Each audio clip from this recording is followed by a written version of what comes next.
Hello everyone, स्वागत है आप सभी का हमारे यूट्यूब चैनल पर जिसका नाम है सौरभ क्लासेस फॉर हिस्ट्री। मैं सौरभ आप सभी का अपने इस क्लास में स्वागत करता हूं। आज मैं आधुनिक भारतीय इतिहास से ब्रिटिश काल की शिक्षा एवं उसके विकास विषय को लेकर उपस्थित हुआ हूं। तो चलिए बिना समय गवाए हम अपने इस विषय को प्रारंभ करते हैं। ब्रिटिश काल में शिक्षा के विकास का वर्णन करें। ब्रिटिश शासन काल में शिक्षा का विकास काफ़ी महत्वपूर्ण विषय है। इस दौरान शिक्षा का क्रमिक विकास हुआ।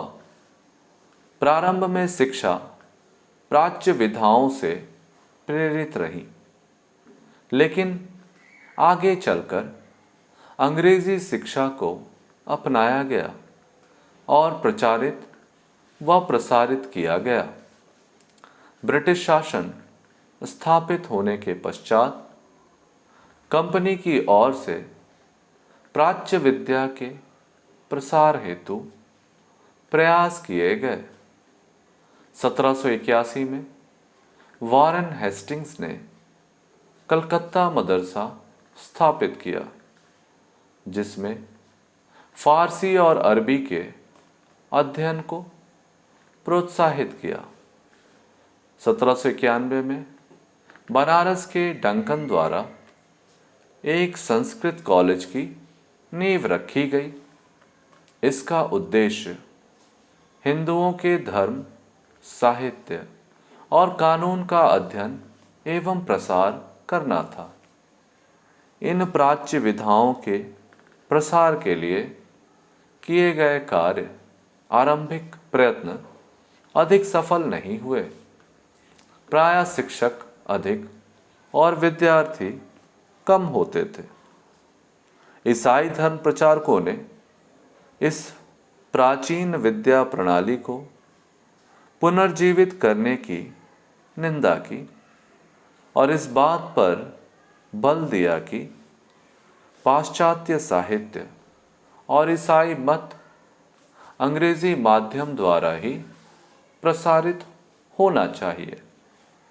ब्रिटिशों द्वारा भारत में शिक्षा के विकास हेतु पहला सार्थक प्रयास 1813 के चार्टर एक्ट द्वारा किया गया। इसके द्वारा 1,00,000 रुपए भारत में शिक्षा प्रसार के लिए निर्धारित किया गया। यह धन साहित्य के पुनरुद्धार और उन्नति, स्थानीय विद्वानों के प्रोत्साहन तथा विज्ञान के आरंभ एवं उन्नति के लिए निर्धारित किया गया। दरअसल कंपनी को अपनी प्रशासनिक आवश्यकताओं के लिए ऐसे व्यक्तियों की आवश्यकता थी जो शासन और स्थानीय भाषाओं के अच्छे ज्ञाता थे। न्याय विभाग में संस्कृत, फारसी और अरबी भाषाओं के ज्ञाताओं की आवश्यकता थी, ताकि वे लोग अंग्रेज न्यायाधीशों के साथ परामर्शदाता के रूप में बैठ सकें और हिंदू तथा मुस्लिम कानून की व्याख्या कर सके। भारतीय रियासतों के साथ पत्र व्यवहार करने के लिए राजनीतिक विभाग को फारसी पढ़े लिखे व्यक्तियों की आवश्यकता थी।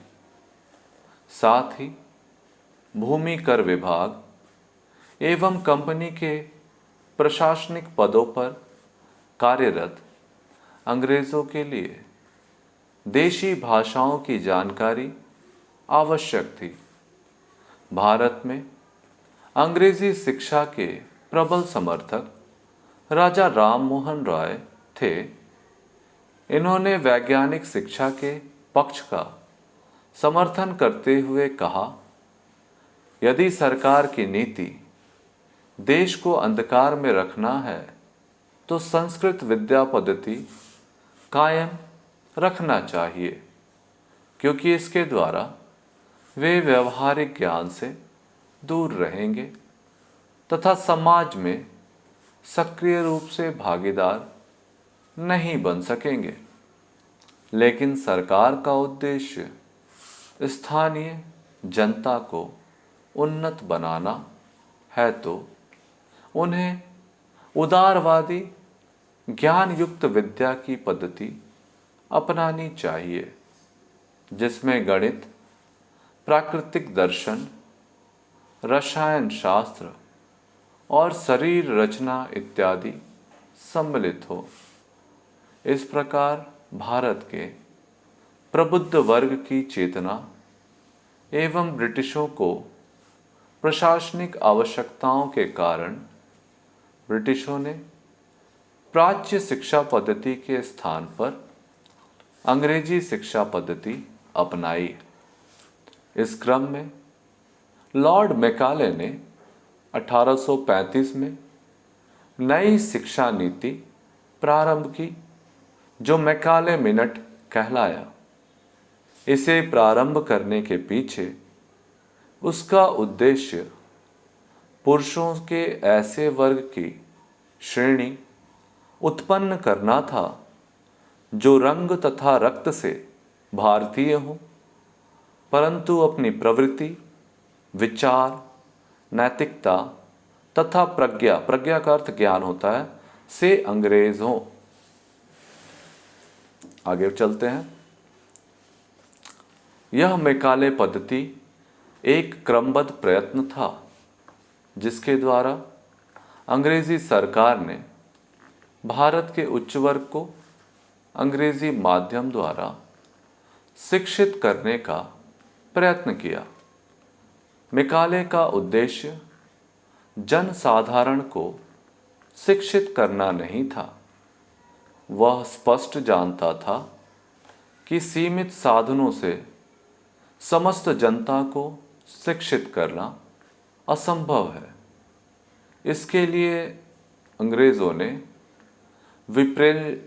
विप्रवेशन सिद्धांत, जिसको हम लोग इनफिल्ट्रेशन थ्योरी कहते हैं, को अपनाया। इसके अनुसार अंग्रेजी पढ़े लिखे लोग एक दुभाषीय श्रेणी के रूप में कार्य करेंगे और भारतीय भाषा और साहित्य को समृद्धशाली बनाएंगे, और इस प्रकार पाश्चात्य विज्ञान तथा साहित्य का ज्ञान छन छन कर जनसाधारण तक पहुंच जाएगा। इस सिद्धांत का अन्य नाम अधोमुखी निस्यंदन का सिद्धांत भी है, तथा इसके प्रतिपादनकर्ता लॉर्ड ऑकलैंड थे। 1854 में डलहौजी के शासनकाल में भारतीय शिक्षा में महत्वपूर्ण परिवर्तन हुए, क्योंकि समय के अनुरूप शिक्षा में सुधार हेतु एक समिति चार्ल्स वुड के नेतृत्व में गठित की गई। इस समिति का मुख्य उद्देश्य भारतीयों के शैक्षणिक हितों की रक्षा करना था। इसी चार्ल्स वुड डिस्पैच को भारत की शिक्षा का मैग्ना कार्टा कहा जाता है। इसमें निश्चित ढंग से उस शिक्षा मशीनरी की व्याख्या की जो भारत के भावी भविष्य में उपयोग आने वाली थी। इसके द्वारा नारी शिक्षा एवं व्यावसायिक शिक्षा पर भी पर्याप्त बल दिया गया, लेकिन इसमें भी कुछ दोष थे। बहुधा विद्यालयों को उचित प्रोत्साहन नहीं मिला।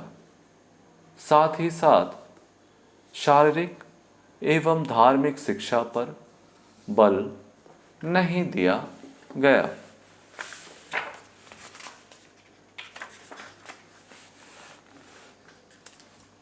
जो विश्वविद्यालय स्थापित हुए, उन्हें किसी उच्च सांस्कृतिक उद्देश्यों की पूर्ति नहीं की, बल्कि वे परीक्षण संस्थाएं ही बनकर रह गई। अंततः हम इसका निष्कर्ष देखें, कंक्लूजन। इस प्रकार कहा जा सकता है कि भारत में ईस्ट इंडिया कंपनी की शिक्षा नीति मूलतः उसके व्यापारिक हितों से जुड़ी थी। इसके तहत अंग्रेजी भाषा के माध्यम से शिक्षा देकर भारतीयों को अपना सहयोगी बनाने की नीति अपनाई।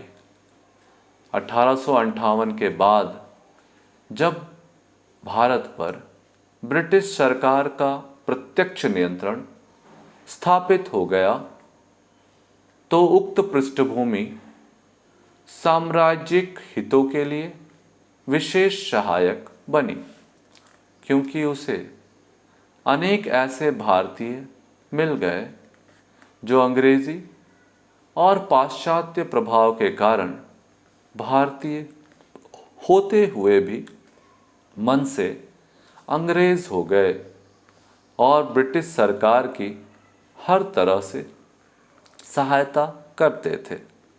इसी का परिणाम था कि अंग्रेज भारत में दीर्घ अवधि तक अपना शासन बनाए रखने में सफल हो सके। इस तरह से हमारा यह विषय यहाँ समाप्त होता है। धन्यवाद।